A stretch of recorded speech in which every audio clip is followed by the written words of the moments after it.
সাৱধান হওক, কেতিয়াও ছচিয়েল মিডিয়া বিজ্ঞাপন আৰু অচিনাকি গোটৰ পৰা বিনিয়োগৰ টিপছ লওক। এইটো চাইবাৰ অপৰাধীৰ ফল হ'ব পাৰে। এজন কোন কি বিনিয়োগৰ টিপছ লওক, এজন কোন মোক এই মানুহজন লাগে যিয়ে এই এনেকৈ অসমীয়া ভাষাটোক কৈ অসমীয়া ভাষাৰ শ্ৰাদ্ধ পাতিছে। এই মানুহজন লাগে, তেওঁ ফটোখন লাগে। কোন? কাৰোবালৈ ফোন কৰিলে খং উঠা হৈছে, হয়তো এইকেইদিন এইটো শুনি শুনি আপোনালোকৰ খং উঠিছে। মই অসম চৰকাৰক এইখিনিতে সেই অনুৰোধ জনাব বিচাৰিছো যাতে কোনোবা আমাৰ থলুৱা অসমীয়া শিল্পীৰ হতুৱাই যিয়ে শুদ্ধকৈ অসমীয়া কয় তেনেকুৱা এজন শিল্পীৰ হতুৱাই যাতে এই বাৰ্তাটো ডাবিং কৰাই ৰিপ্লেচ কৰি দিয়ে।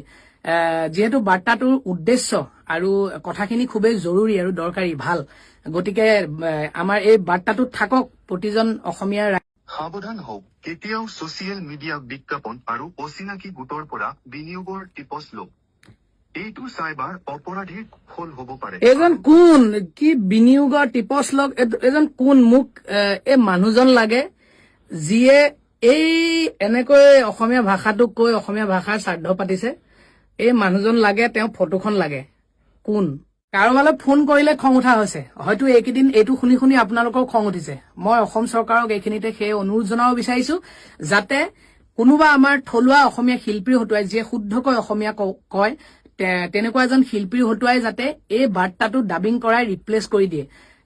যিহেতু বাৰ্তাটোৰ উদ্দেশ্য আৰু কথাখিনি খুবেই জৰুৰী আৰু দৰকাৰী ভাল, গতিকে আমাৰ এই বাৰ্তাটোত থাকক প্ৰতিজন অসমীয়া ৰাইজলৈ এই বাৰ্তাটো যাওক, কিন্তু শুদ্ধ অসমীয়াত যাওক।